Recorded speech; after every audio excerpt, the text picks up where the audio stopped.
I'm alone in the sanctuary. I'm alone because this cruel virus has separated us, causing us to shelter at home for 3 months. But a rabbi's place is not at home, it's on the pulpit. And I want to reclaim this pulpit for myself and for you. I do not feel alone. I feel that you are with me. I feel your loneliness, your sadness, your concern for yourself and your loved ones. I feel your anxiety, your apprehension for the welfare of our country and our city. Neither are recognizable to us. I share your sense of powerlessness, helplessness, and impotence, that we are not in the saddle riding events, but rather events are riding us. I feel your exasperation. I feel your righteous indignation. I feel your pain. It is beyond anger. It is deep, unrequited sadness for politically incompetent and morally deficient national leadership.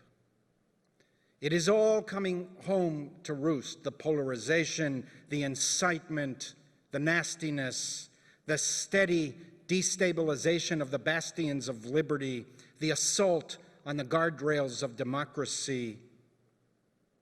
For the first time in our lives, we worry about America itself.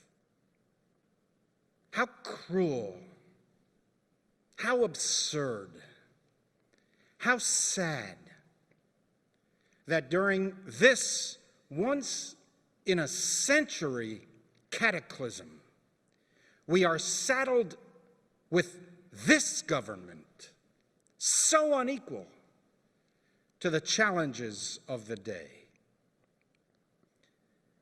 What you are feeling is a form of bereavement. You are in mourning. You are mourning the loss of the lives we used to have a mere 3 months ago.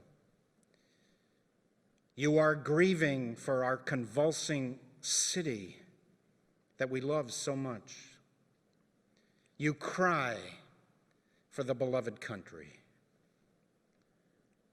Loss paralyzes, immobilizes. It makes us feel vulnerable, yearning for an embrace, human warmth, camaraderie, understanding, compassion, sympathy, empathy. And yet, we are unable to receive these.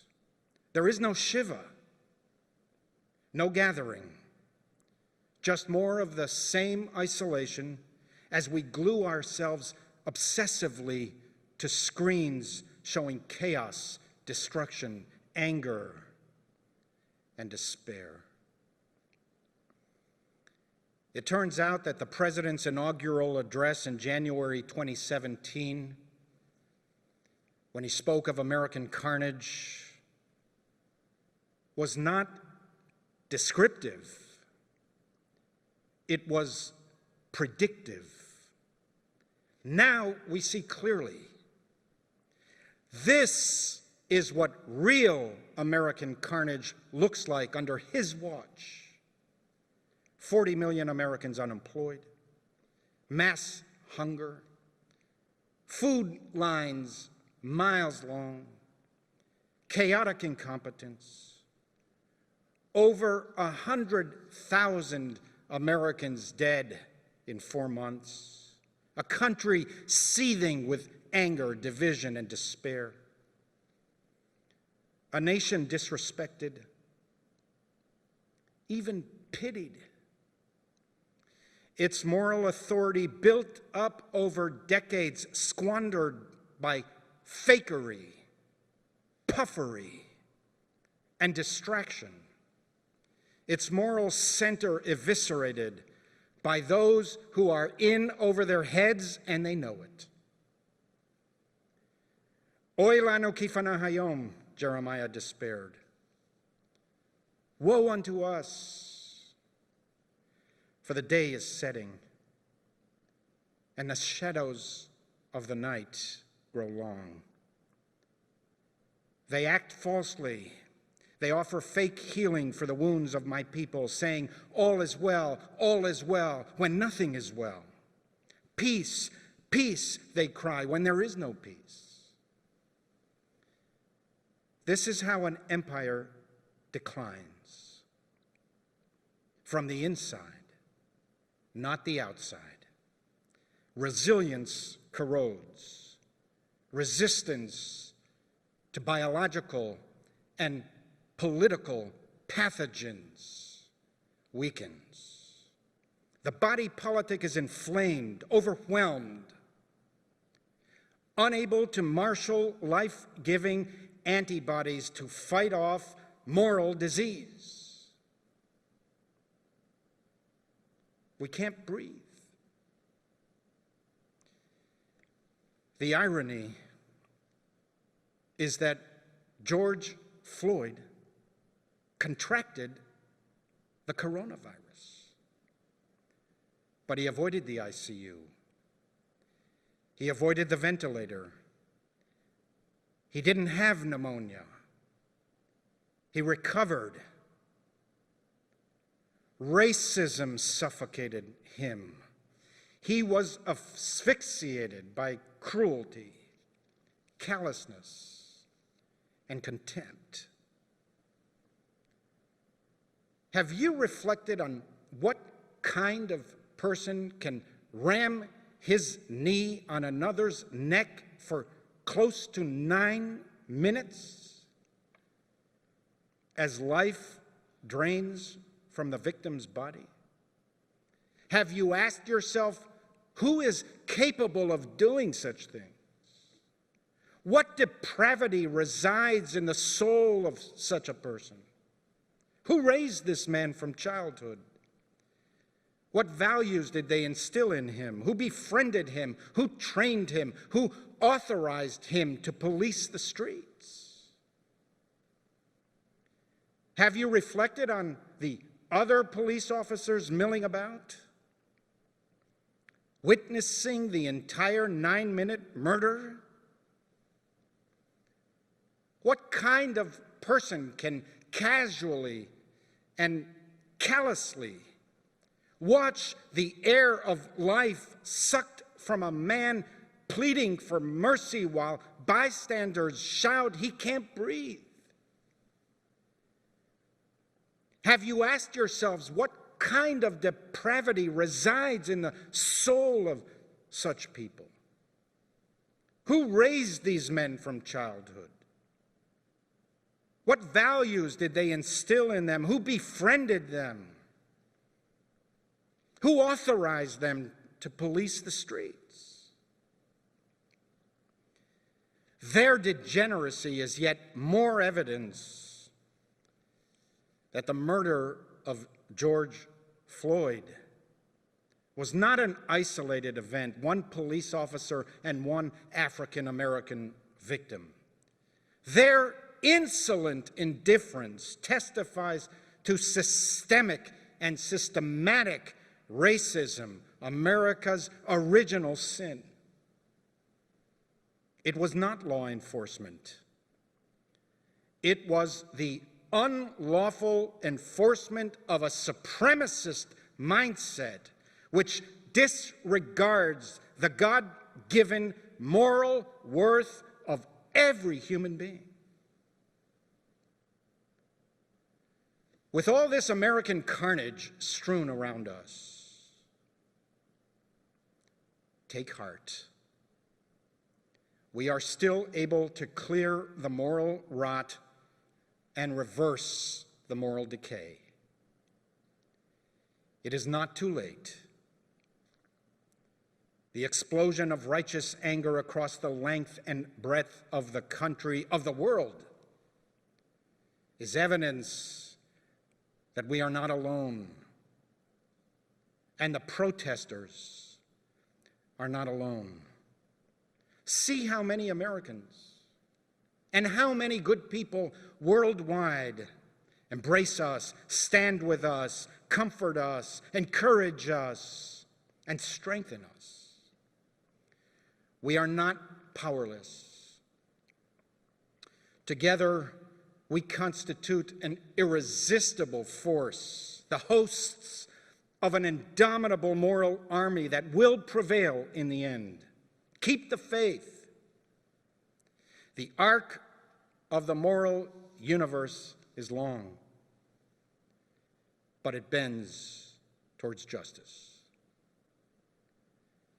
Let there be no confusion. We utterly condemn the violence, mayhem, and destruction falsely perpetrated in the name of George Floyd. We abhor anarchy. These are crimes, not legitimate expressions of dissent. While recognizing the complexities and difficulties, state and local officials are obligated to prevent violence, looting, and rioting on the streets of our cities. Government's first responsibility is the protection of life and property. We have noticed that within these forces of destruction are those who defaced Jewish institutions and targeted Jewish-owned businesses. And we have heard in the midst of all of this injustice that some have found ways to blame the Jews and Israel. We are disappointed, but not surprised. And we condemn these contemptible people in the strongest possible way. But we will not be distracted.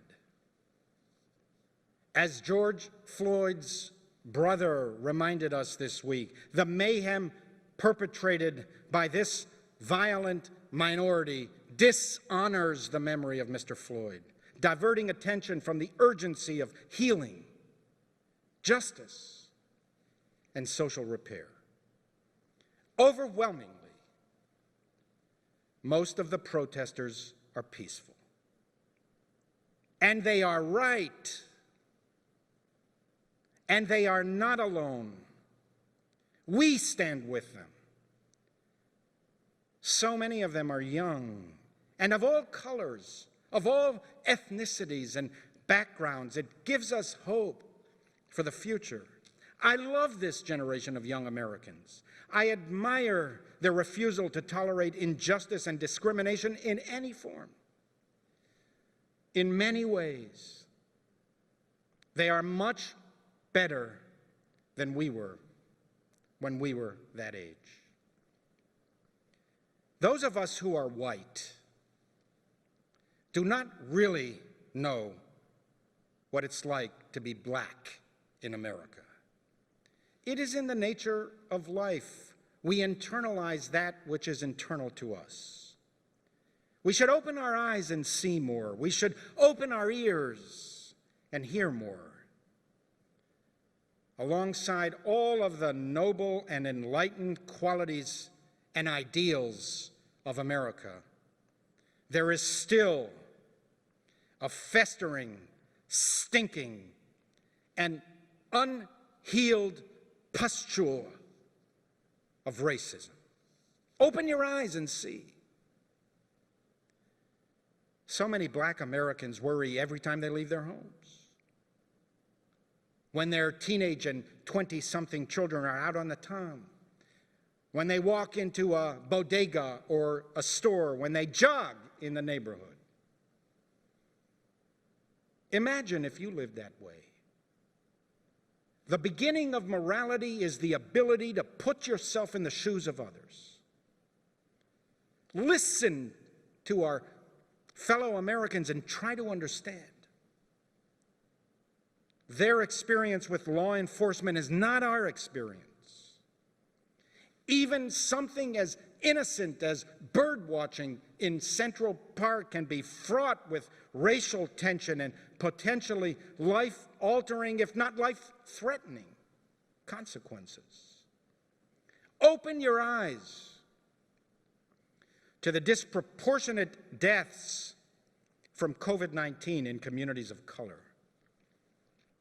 Give heed to the poverty, underemployment and unemployment, unequal access to health insurance, housing, educational and economic opportunity in minority communities. As long as America postpones justice, we will heave with discontent. We can never be what we ought to be without single-minded devotion to developing some kind of vaccine to racism. This virus has infected our country for 400 years and is embedded in its soil and its soul. We will never breathe free without a cure. Jews cannot remain silent in this struggle. We have a platform, we have resources, we have capabilities. We must use them. We have a history of discrimination, hatred, and persecution that allows us to see what others may not, to feel what others do not. The black community cannot resolve this issue by itself, nor should it. It is not simply a black problem. It is an American problem. A prisoner cannot release himself from prison, the sages teach. Others must turn the key and unlock the door. Who knows this better than the Jews? We have been abandoned so many times along the way. Our history is filled with chapters describing our yearning to be heard, to be helped, to be saved, for someone to unlock the door of the prison. We are not allowed to be indifferent. Jews are commanded, do not stand idly by while your neighbor bleeds. Of all the moral sins, the sin of indifference is among the most egregious. If there is a needy person in the villages in your land, do not harden your heart, states the Torah, and do not shut your hand against your needy kinsman. Rather, open your hand and give your neighbor whatever he needs. It is easier to turn away, especially in harsh times. We have our own problems.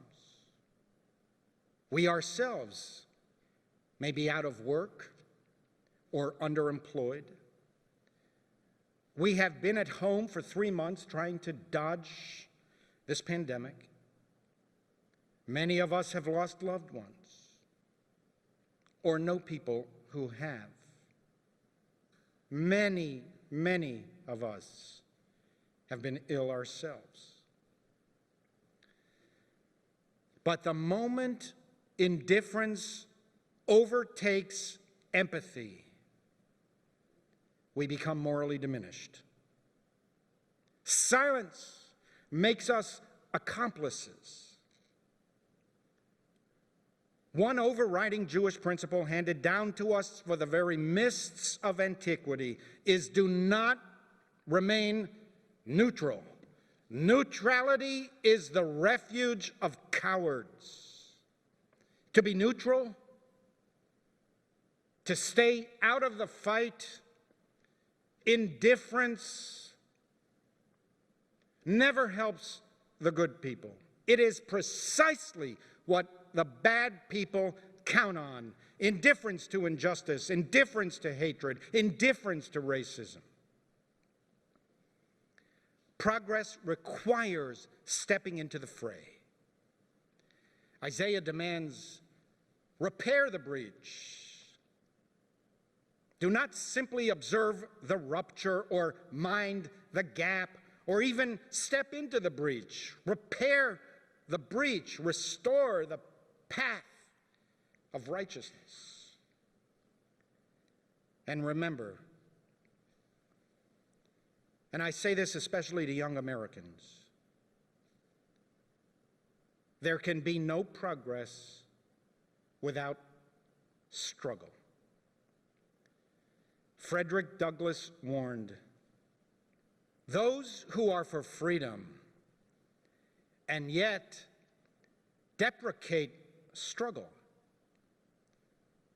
are like those who want crops without plowing up the ground. They want rain without thunder and lightning. Power concedes nothing without a demand. It never did and never will. What can you do? Act. Protest. Join with others. Speak.